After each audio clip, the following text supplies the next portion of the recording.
667 Yonge Street on the second floor for part of the Caryma Cup Speaker Series. We're Vapor Central 2018 Caryma Cup Speaker Series.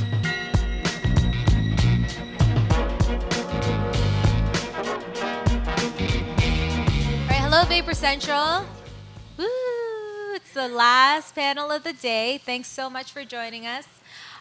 We are wrapping up the Caryma Cup Speaker Series. We have a fantastic panel of speakers, gurus of ganja in their own right, up on stage. I'm going to let them introduce themselves, but we have up on stage James O'Hara with Canadians for Fair Access to Medical Marijuana, Caryma Saad. She is a lawyer who has a certain specialty in cannabis law. Matt Mernagh, author, cannabis activist, longtime OG Toronto cannabis fixture, and Pete Shearer, who was on our last speaker. He's speaking with 7 Acres and Supreme today. So give our speakers a round of applause, please. All right, awesome. Yeah, so our panel today, or our last panel, is what to expect come October 17th. You know, Google Calendar told me that we are 38 days from legalization today, so that is pretty exciting. Less than 40 days away, and that's going to have a lot of really historic implications in how cannabis consumers and non-consumers and Canadians alike are all going to experience what it's like to be in a legalized space. So we have these 4 exceptional speakers up here. Now we're going to ask them some questions, and of course we're going to have the opportunity to open up the floor for audience questions. I'm going to start with James because he's the very first person to my left. Like, you know, we're passing a joint, right? Yeah, James. Yeah. So, James, can you tell us a little bit about CFAM and where the organization is at the moment? Sure. CFAM stands for Canadians for Fair Access to Medical Marijuana. We're a national advocacy group, and we're focused on patients' rights, patients' access. And access really is the key. And access acts as the umbrella for us. So underneath access, we're looking at things like affordability, product sourcing, making sure that everything's available, and pricing is a big issue, so we're very focused on the pricing part of it. There's other issues that we're starting to look at, such as access that's being restricted through condo boards, various other things too. Those are some of the features that we're looking at as well. That's great. Thanks, James. So I guess I want to open it up to anyone on the panel, or maybe specifically to Caryma and James, with regards to Bill C-46, which is another bill that's going to be going to pass on October 17th, which is the impaired driving laws, which it relates to cannabis. Now, right now, I mean, they're obviously impaired driving laws, but rolling forward, there are going to be different ways cannabis impairment is going to be measured. Perhaps, Caryma, did you want to talk to the device that they're going to be using? Sure. So what we can say about the device that is currently approved for this purpose is that it's able to measure past use but not present impairment. And so I think that's going to raise some constitutional questions down the line when someone is able to challenge this regulation, because if we're not able to measure whether someone is currently or presently impaired, just whether they've consumed at some point, and different people with different consumption habits, it may have been a while since you last used, but still have some remnants in your body that would test positive. What's difficult, though, is that these constitutional challenges will be on the backs of individual litigants, and most people can't, frankly, afford to go to that level of litigation. And so in the interim, and particularly for groups that are perhaps vulnerable or otherwise marginalized at the hands of police, will find themselves under heavier scrutiny than at present. Now, going back to these devices, rather inability to measure impairment, but strictly measure levels of THC. James, how do you how do you think that'll impact patients and cannabis consumers? Well, essentially, it's going to put patients at the risk of criminalization straight off. It's going to be exceptionally difficult. We've come out very, very strong on that. We did a study on it. Our paper is off of our website. You can see that at any time. It really is a serious issue. As Caryma said, unfortunately, it's a very expensive process to try to pursue. It is going to be challenged. There's no question about it. But it puts every cannabis patient in an extremely difficult situation. And me personally, I have to give up driving. I've done that. So, but that's a choice that I can make. There's many people who simply can't do that because of where they are. They're working. They have to drive there. There's various issues. So it's a big issue. Sure. So maybe to either Matt or Pete, or maybe both, how will the new regulations address advertising? And currently, just across the street, there are advertisements for new licensed producers coming up, and they're all partnered with, different musical celebrities and things like that. Why are so many LPs advertising, and what are the ramifications of breaking the rules within the legal space?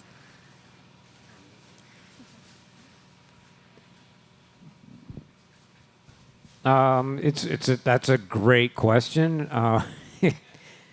In terms of the ramifications, and we haven't seen it yet, Health Canada has not issued a single fine for any advertising. They haven't gone there yet. If you go back to the House of Commons, the Prime Minister a few weeks before, he actually said that we would revoke licenses, and then Organigram had a recall using an illegal pesticide, and they never had their license revoked, even though the Prime Minister said in the House of Commons, we're going to revoke licenses of these companies that do these things. We're not seeing that. So they can issue fines. They haven't issued fines yet. Whether they do in the future, it's yet to be seen. I think they're trying to toe an educational line. That's how they propose themselves. They try and say, you see the tweet out, it says, is it like tasting at a gelato shop? Well, maybe cannabis enthusiasts have those types of questions. Can I go sample by going out there? Like going to the gelato shop with the little spoon? And Tweet's got the answer to that. And I'm glad that they answered that educational question, because I know it was a burning one, real burning question that cannabis enthusiasts had. As long as it remains educational, I'm sure, when they have the concert series and whatnot, all these concert series, I'm sure that there's education handed out when people walk in. But I guess I'm going to wrap this around a lot of things, as long as it's age-gated. That's the first thing. So if a website is age-gated and it asks if you're 19, you click and you say, hey, I'm 19. It's fascinating here at Vapor Central and all the vapor lounges around is that they're age-gating. Right? So theoretically, vapor lounges under 4 have been paused. There's no regulations around them yet. There'll probably be positive regulations, and they're age gating. So they might be able to be an inroad to actually getting good advertising beyond the, hey, it's got to be educational. And that's where we're at now, as long as they can claim it's educational. But I agree with you. It says no celebrity endorsements. And I'm the guy at work that says, get me a goddamn celebrity, for God's sakes, but it's not going to happen. It's just not going to happen for our brands, right? Because it's illegal. What do you got? Well, I think everyone has seen those billboards, and arguably, you can't really have consumer-facing advertising in a non-19 plus environment, at least in Ontario.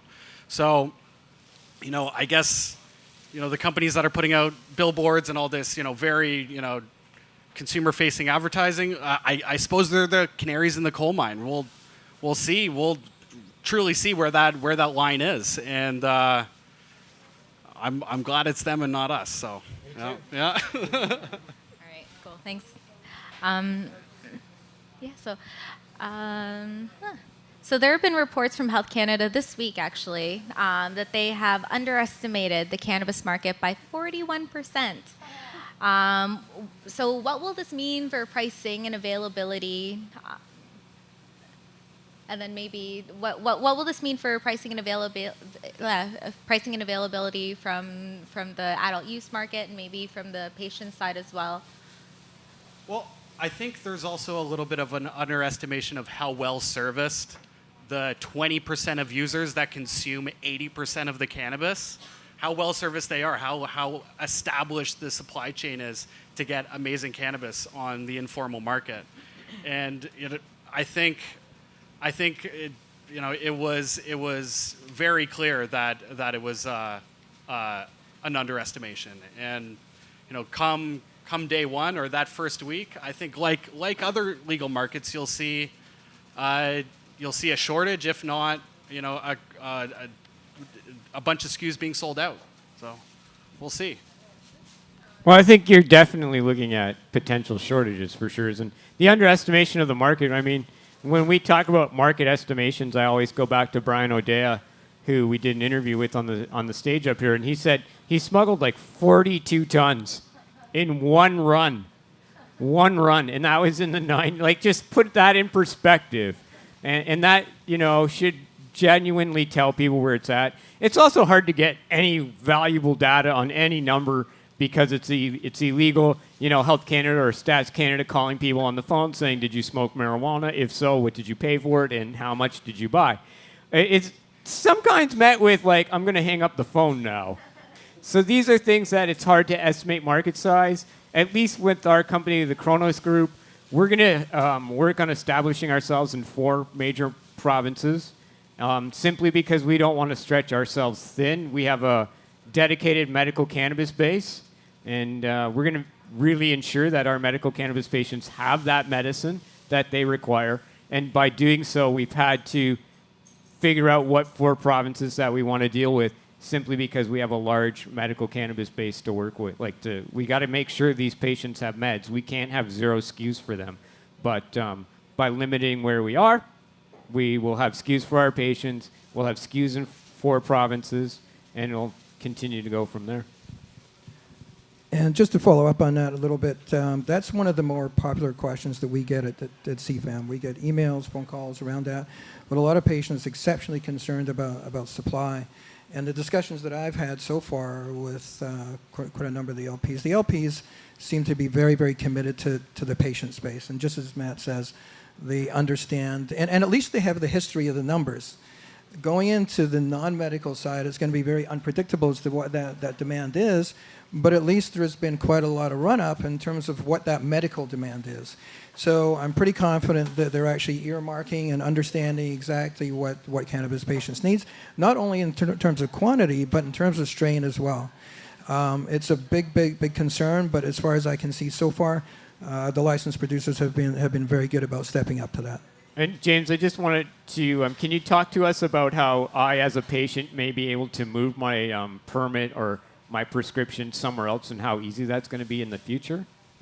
Yeah, that's a terrific question. So one of the changes coming in, and there's for medical patients, there's not a lot of change coming in October 17th, but there's quite a few very key ones. And one of them is just that. You're going to be able to move essentially your tie, if you want to call it that, or your connection into your licensed producer over to another licensed producer easily just through the transfer of documents, as opposed to before where you had to reapply, reestablish, virtually start from scratch.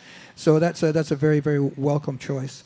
The other part. So I just want to one more. Yeah. So if your licensed producer has 0 SKUs as a medical patient, it'll be a lot easier for you to move, right? Absolutely right. Absolutely correct. Which is exceptionally welcome. That was another one of those big issues that we saw over and over again.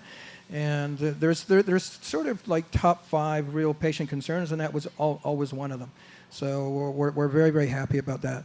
The other parts that change a little bit is that for medical patients, the carry limits and storage limits are going to equal that of non-medical.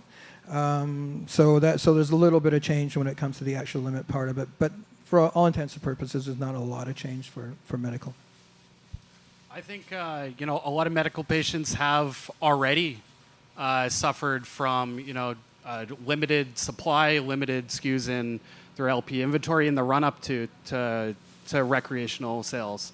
And it seems as though a lot of LPs may be stockpiling all their inventory and not servicing the demand of their patients, which is, it's a pretty bad look, And yeah, I mean, at Supreme and 7 Acres in particular, we have a business-to-business model that is medical only. So we're hoping to help supply LPs with with dried flower to help meet their demands for medical cannabis. And by the way, thank you. We really appreciate that. And as you know as well, there's what's happened over the years, right? Patients have gotten a lot better understanding exactly what strain works for them. So I know you're working on strain parts too for them too. So it's great. Thanks so much. Little side story. I've been wanting to go to Hawaii for a million years now, but now I'm nervous to do so because I've heard that if I admit to consuming cannabis or working in the cannabis industry at the border, I could be banned for life. Does anybody want to shine some light on exactly what that speaks to? And have you guys traveled to the States lately? Have you had any issues? So cross-border travel is going to be sort of an interesting question come October 17th because we'll have an activity that's perfectly legal on one side of the border, potentially legal in, Oregon or Colorado or wherever you're heading, but the strip of jurisdiction where it's federal U.S., if they ask you if you use or consume cannabis, that could be grounds to refuse your admission to the States. And, there has been some talk from our government of, agreements or treaties, but in the current political climate, it's a little bit tough to tell what sort of flexing might go on and whether people will be, unfairly or irrationally turned away. And there's even talks of individuals who may not personally consume but work for a cannabis-related or ancillary industry, and them too facing potential bans. So it is a serious question. The one thing I can say is you have the right to, refute or withdraw your request to cross the border if you feel uncomfortable. And one thing you should never do is lie. So, with those two sort of facts in mind, make an informed decision when trying to get across. Yeah, I think you have to be realistic. If you're working at a cannabis company and your LinkedIn says that you work at a cannabis company and your IG and Twitter is full of cannabis stuff, you might have to prepare for the inevitability of you getting banned from the States. It doesn't mean that you're banned for life. If you don't lie to them, which you will get banned for life, there's waivers. There's waivers that you can get, and you should probably research that, if that ever comes up. So you can. It takes about 6 months to get, but you can get a waiver that would last 6 months to a year. And I guess that's going to be a business expense moving forward, in my opinion. And the law is a little bit gray about the extent to which a border agent can search your device or your phone. So the best practice is actually to maybe log out of your accounts. If you have a device that is synced with everything, maybe that's in your luggage, not your carry-on, and you just use a simple flip phone because it's a little bit unclear. And sometimes, yes, they do have the permission to search, and sometimes they don't. And unless you have someone to contact and get that proper advice, best to avoid the problem in the first place. Thanks so much. That was really insightful. That didn't make me any less nervous about going down there. I think I might go to Spain or Jamaica or somewhere else that's cannabis friendly. That's not the United States. Lots of other places, right? So James, I'll ask you. I'm going to ask a lot of patient-related questions, only because for those who don't know, cannabis access in Canada really started as being able to have cannabis accessible to patients, and it's really on the backs of many hardworking cannabis advocates and thank you, and patients who who were unafraid to say, cannabis is a product that I use and it helps me live a better life. For some people, it literally saves lives. So I'm going to ask a lot of patient-related questions because I really want to ensure that they don't get left out and left behind come October 17th. So James, even going forward, what kind of issues are patients currently having? Yeah, so there's lots of different challenges that patients still have today. And if we sort of go backwards and we talk a little bit about what CFAM's mission is, we're very focused, as I say, on that access part. So under that umbrella term of access, affordability is a big, big issue. And affordability takes form in a number of different ways. The big one is taxes. So what we've been pushing very hard against is any taxes. We contend, and we absolutely take the very clear position that there should be zero rating of tax on, or cannabis should be zero rated. We've done a number of things on that front. We've had our Don't Tax Medicine campaign. We had a protest outside Mernagh's office this winter, which Matt attended, and a number of other people came to support. Their turnout was absolutely terrific. So we're going to continue to do that. Taxes are a big, big issue, and I hear that on an ongoing basis. Underneath that affordability part, again, is pricing, and that is ensuring and working with the licensed producers that they continue to support a compassionate pricing option for patients. It's absolutely critical. So really, again, we're putting the push on tax. If we can get taxes dealt with, and we don't exactly know where the government's at. So far, they haven't exactly listened to us. They've heard us.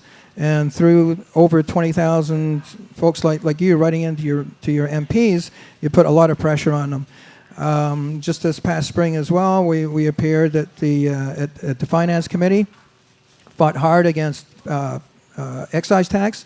And by the way, it is kudos to companies like Kronos and so on too, who are looking at absorbing the excise tax. That does in fact help, although there is a lot of other work that has to be done.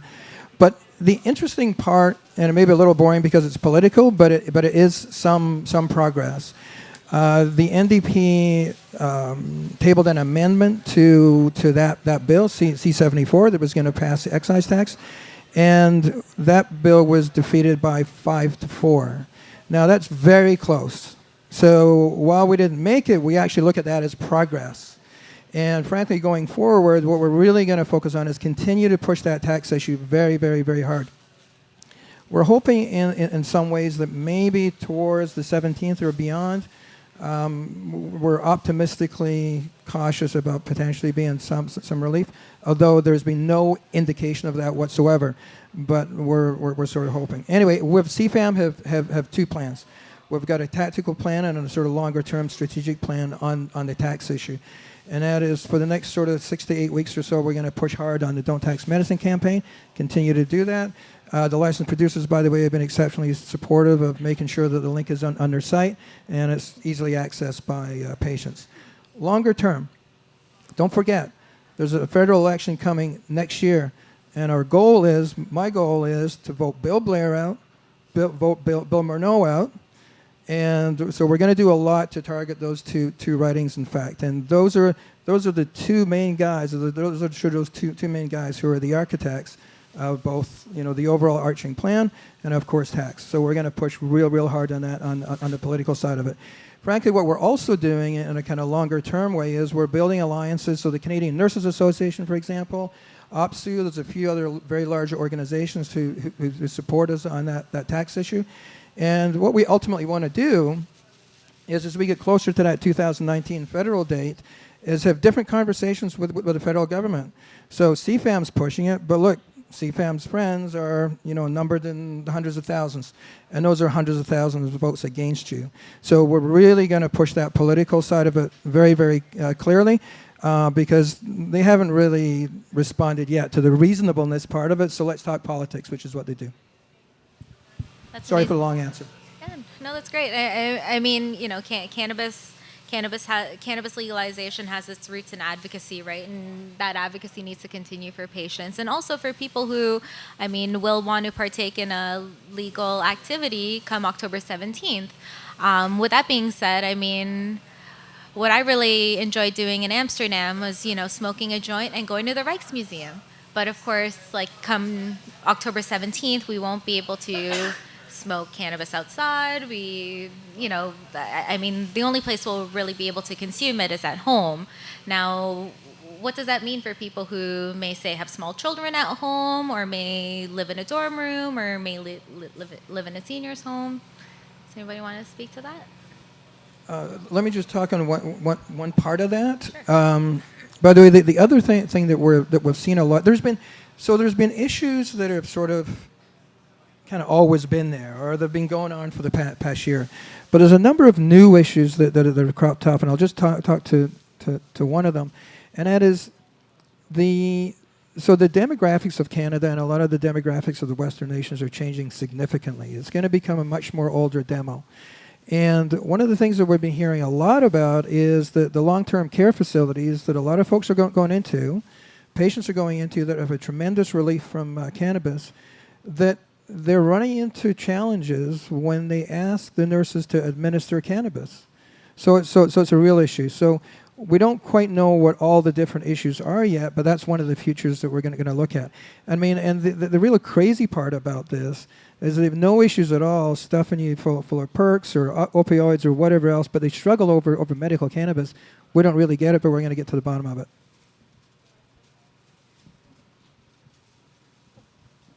I think in terms of the limitations on where you can consume, I think it really sheds light on why places like this are so important, and just social use spaces in general. I hope that at some point there's some roadmap to licensing social use spaces, and they could be, even a fraction of the presence that bars have, for instance. But maybe close to something like your art museum or something like that, and not just a few places. I really hope for just the proliferation of social use spaces. And one thing, in a city like Toronto especially, where there are many, many renters and condos, we're going to have sort of two sets of people, homeowners who can consume comfortably in the privacy of their home, and tenants or condo dwellers who may be at the mercy of their landlords or condo boards. So I think that we're going to see some movement in that area come October 17th. There are, concerns about growing and smoking that will emerge, and it really boils down to the reasonable enjoyment of one's own property and then people surrounding you and balancing those competing interests. So, that'll be an important area to look out for some change.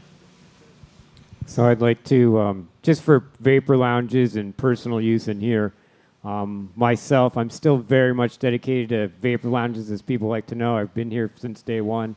Paul Lewin and I submitted the last round of regulatories in Ontario. Paul and I submitted basically a constitutional challenge, and we told them, if you do this, we are prepared to challenge you in court as a hobby, something to do, kind of keep ourselves sharp. And we saw the Ford government pause on that, so we were like, guess we won't do that project.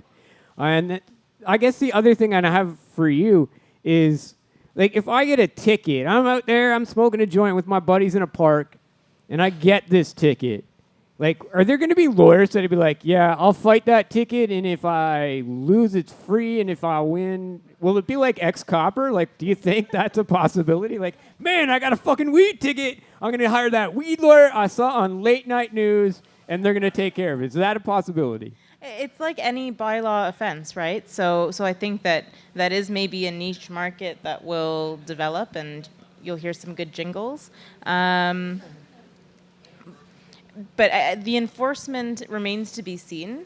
It's right now a pretty strict law that they've put out as far as where you can and can't consume. And with more people actually partaking and maybe not enough places to do it, we'll see what the enforcement looks like. So I guess on that, I'd just like to continue on this thought is that will we be able to track graphically, say, the people up in Jane Finch area are getting more tickets versus our lovely King Street West condo owners? Are we going to be able to see that type of data come from the police? That's a very, very good question. And I don't know.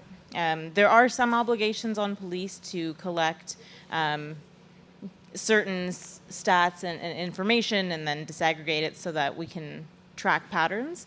And I don't personally know whether that will be the case there, but enforcement already to this point shows very clear disparity, even though usage is similar among different demographics. It's mostly marginalized or racialized people who suffer the brunt of enforcement and criminal sanctions and convictions. So I don't expect that to change. Just to add one thing to that, and I've personally gone in to talk about the condo board side of it. Just very recently gone through that, and we're not sort of all the way through it yet, but I'll tell you what my experience is and what I found out so far.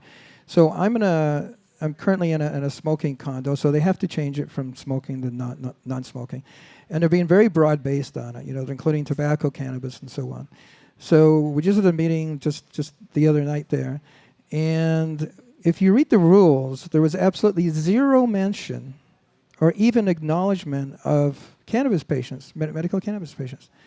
And I found that very curious. So one, it looked like they had completely ignored the issue, which I was very, very put off about. But anyway, so I went to that meeting. I had one question for them, or one statement actually.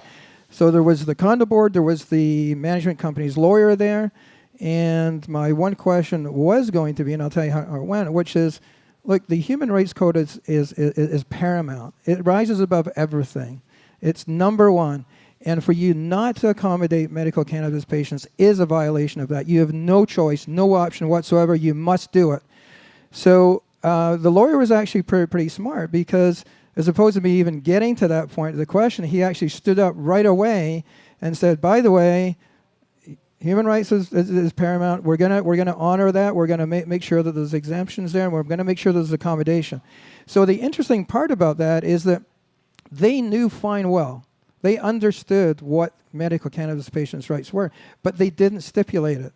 So what I say to every condo owner or anyone who is there, certainly in condos, when they're bringing out that condominium law, is recognize what's really important is what you don't see. And what you don't see is clear statement of your rights, but you have your rights. Don't get caught in that. Fight it. Stand up and make sure that you're getting accommodated. It's very, very, very important.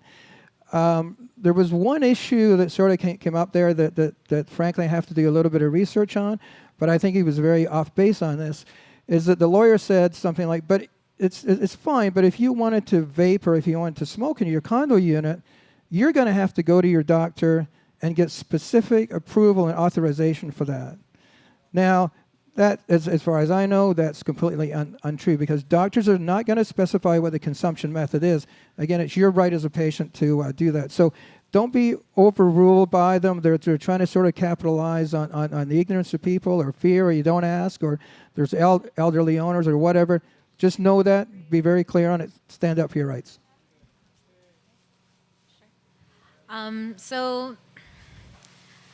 For those who don't know, Normal Canada is the longest running cannabis advocacy group in the world. In Canada, we've been around for 40 years this year. So that's just to give you a background of how long people have been fighting for cannabis legalization, essentially. And these people on stage have been fighting tirelessly, and either in court cases.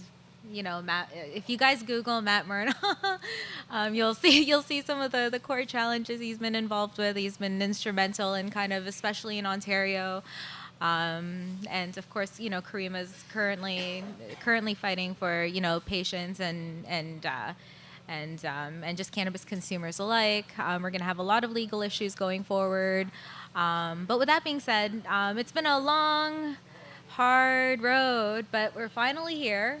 I feel like that's something to attest to. And for those who have been kind of in it for quite some time, like how do you feel? Like, what are you looking forward to legalization?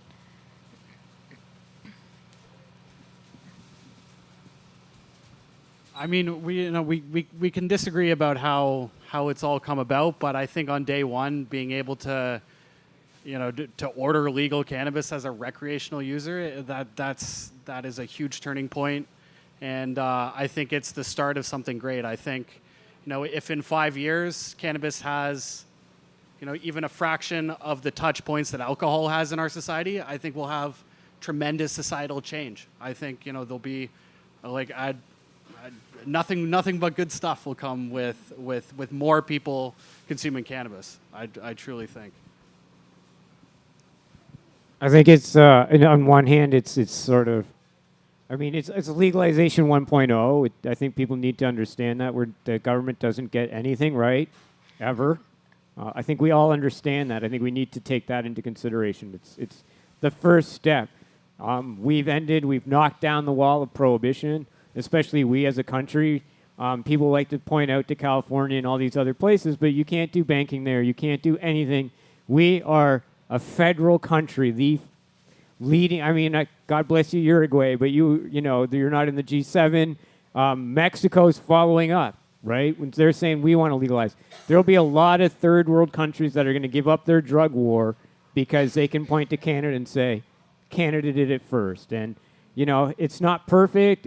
Does it include culture that obviously as a best-selling author? Yeah, like it'd be great if we could have better cultural ties to cannabis that are lacking under these regs. But it's all going to come in time. And if that's what you want, you better start working towards. You better start either saving. If you're running a dispensary or whatever that, you should be saving all your dollars for that constitutional challenge, because that's where the fights are. If you want to have Shearer and all these other things, you either civil disobedience and be prepared to take it through the court, or call your MPP or your MP and say, this is what I want next. These are what the private market's prepared to supply it. And I think there's going to be a lot more producers online. You see that with craft growing. The amnesty for genetics is crazy. So a lot of MMAR growers and ACMPR growers out there, Health Canada listen to you, and they are trying to accommodate you to the best of their abilities and get you up and running as a craft grower. I think the market in a couple years from now with continuous regulation is going to be epic. It's going to be unreal. Myself probably may retire at that point. I think it's important to remember that we tasked legalization to a group of people very wary about legalization. So a lot of the restrictions that we're seeing in this first version of C45 are pretty stringent and don't leave a lot of room. But come October 17th and the months that pass, and hopefully the sky doesn't fall, I think we will see a loosening of that. That's just some speculation, but that's my hope. Just on the point of the sky will not fall, I just want to bring us back to the Senate passing the bill. Was the night of the Ontario election, and I had both streams going. I shit you not. The Senate voted to legalize marijuana, and less than a minute later, Doug Ford was our premier. I'm not kidding you. I had both streams. I was like, oh my God, it did actually happen. The sky fell in. On that note, I'm personally, I'm really excited about research opportunities. Once cannabis is legalized, I feel like there'll be a lot more opportunities, in the medicinal space, and also kind of the innovative products that other jurisdictions like California seem to have. But of course, with that being said, those won't be allowed right away on October 17th, will they? Like edibles and vape pens. Does anybody want to speak to that? Yeah, I think there's a huge opportunity being missed with the first year. I understand the cautious approach. I mean, they've had a very cautious approach leading into recreational sales, and with things like solvent extracted concentrates, They're being even more cautious, and I get that. But if you look at mature markets, both edibles and concentrates make up a huge part of the market, and basically, there's sales being left on the table for the informal market to come and take by not immediately getting into those segments. Well, yeah. James, I'll go down the line. Do you have any final messages for our audience? October 17th, as I mentioned, is 38 days away. As historic as this moment is going to be, it sounds as though from our panel, there's still a lot of work to do. This is Legalization 1.0. What can we do as cannabis consumers and supporters and just as Canadians to kind of bring legalization to where it needs to be post October 17th? Sure. Yeah, there's a number of key things that we have to continue to do and pursue going forward for patients, and specifically around, as I mentioned, the taxes issue. That one is a biggie. Other issues are we obviously want to reduce the cost to increase the availability for patients, and part of that is also working on the insurance side. So it's dropping taxes, keeping compassionate pricing, increasing insurance coverage. So we're going to continue to advocate for that. As I mentioned before, there's been some issues that have been sort of constant and have kind of gone through. There's other issues that are brand new and are, sort of been percolating in the background, but they seem to be coming up now. And one of them is of critical importance, and it's of real concern to every medical patient. And that is, we have to realize that during this somewhat celebratory time, when we go into full legalization across the country, medical cannabis is under significant attack by the number one most powerful lobby in Canada, and that is the Canadian Medical Association. So the mere path that we took to get there on the medical front is under significant threat. If the CMA had their way, they would do away with the medical system tomorrow. So that is a big worry for us. Now, thankfully, we've got both the legal side, the law on our side, the acts that have come as a result of that, and Health Canada administering, and those two major factors cause a very balancing, or bring a very balancing factor to it. But nevertheless, the CMA is there. At every opportunity, they're saying, we want to do away with medical cannabis. There's no need for this. And it ties into your previous point just around the research part of it. They really often stand on the fact, or they feel that there's no evidence for this, that we're all just imagining it. I don't know what it is, but more and more, there is a lot of scientific evidence that has become available, clinical trials and various other things. So there's a lot of research that is being done. It will continue to be done. We have to make sure that continues forward. The other issue, by the way, frankly, that we see daily, is that every time the CMA speaks in the paper, they go to the press and say we should ditch this system, we should sunset it, is their favorite term. We see a spike in phone calls. We get patients who are already suffering from anxiety today, who, as opposed to turning to some pharma options that they weren't performing on or doing well on, they've turned to medical cannabis, and it's been life-changing and life-saving for them. As soon as the CMA does that, they essentially trigger a lot of those anxiety points or anxiety patients. And yet this is the Medical Association for Canada. So I really struggle with understanding not only why they're doing it, I mean there's some rationale that they have, but with no knowledge of the impact and the stress that they're putting on patients. It's just incredible. So I think there's a number of different issues there. We have to, number one, quell that noise a bit, even if they do have issues. I think from a pure leadership side, if I was looking at the organization itself, I would find a way of making those points clear, but without creating the fear, without creating the panic. There's no need to do that. So we're going to hopefully enter into some discussion with them, at least number one, to get that dealt with, and then deal with some of the other issues later. And kind of the final thought on it is from a CFAM point of view, we're a small org. We really punch above our weight. And I would suggest that there's never more in time that's more important than now to support CFAM. $5 donation helps. Everything helps because we're dealing with big issues and we constantly face them. And the fight is not yet over. Thanks. I guess just sort of building on the idea of lobbies and the threat that that poses right now at the outset of legalization, where big decisions will be made, and it's always difficult to undo a decision once it's been done. In the landlord-tenant sphere, the Ontario Real Estate Association is another group that has significant clout, and the position right now is not particularly pro-cannabis, and I think that comes from a standpoint of landlords needing to protect their investment, and who knows what damage could be caused by growing or smoking, and I would rather not deal with it, so I'm just going to ban it. And that position, there's perhaps a business element to that, but I don't think it will withstand court scrutiny.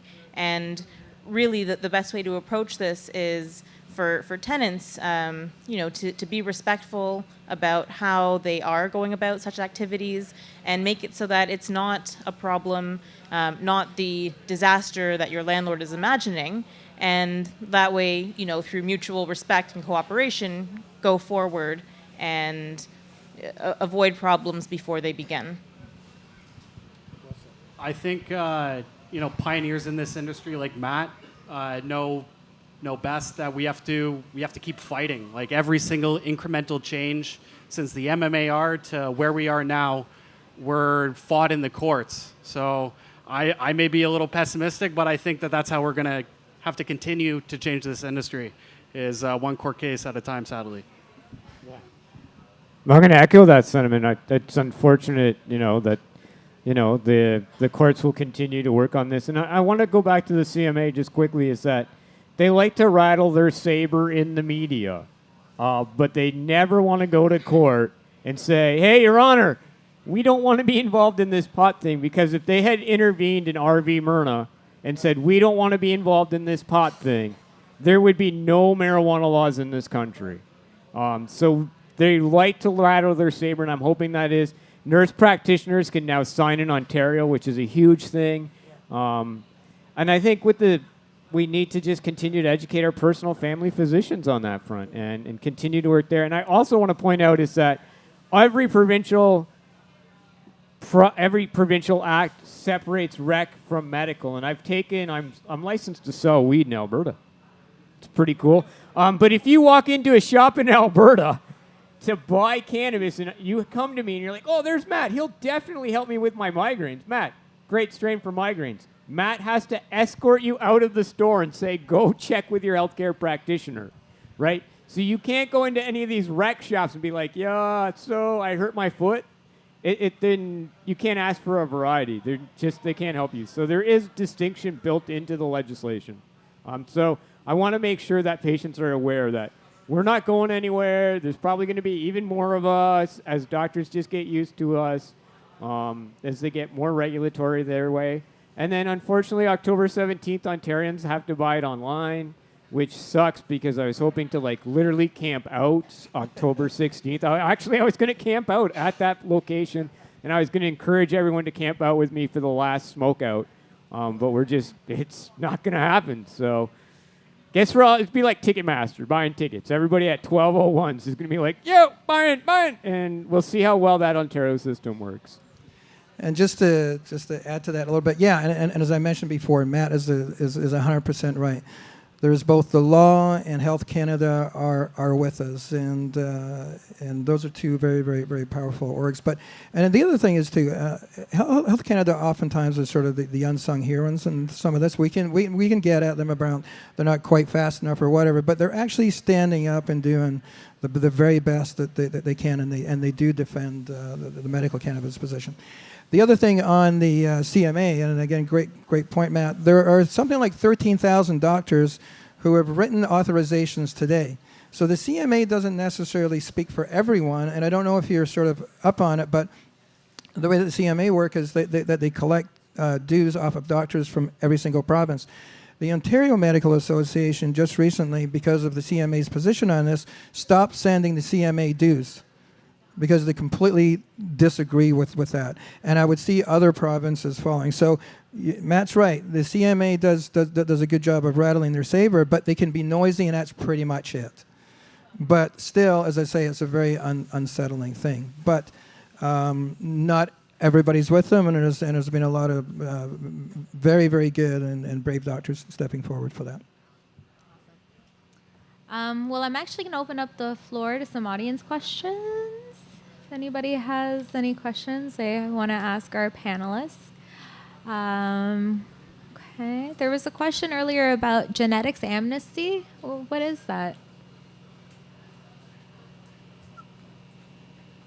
Yeah, so if you didn't know already, there's a huge deficit of genetics in the LP space. It's been one of the main issues going on in terms of product development, and there seems to be another brief window in which there will be amnesty for MMAR genetics to enter into the legal system.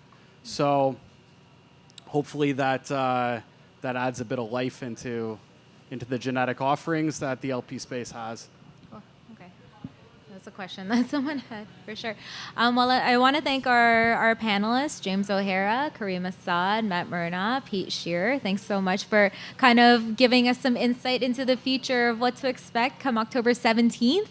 I want to give a huge shout out to the Caryma Cup. It's their 5th anniversary this year.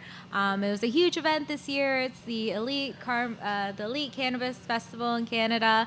Thanks for this opportunity to educate and enlighten people who want to learn more about cannabis. A big shout out to Sarah Sunday for organizing, to Tracy Curley for all of her hard work and all this. To all of our wonderful panelists, thank you so much for enlightening all of us and imparting your knowledge. Thank you so much. And yeah. And one more shout out to my lovely partner in sound and in life on the soundboard. He makes everything sound. So yeah, you wouldn't be hearing anything without him. Thanks so much. Cheers, guys.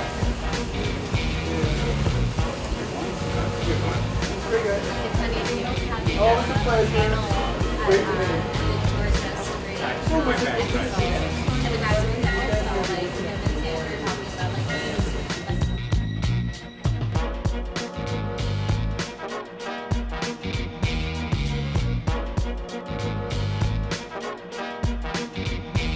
And be down there for the vendors. There's 60 to 80 vendors down there or something? There's going to be live art. There's going to be live glass flowing. There's music.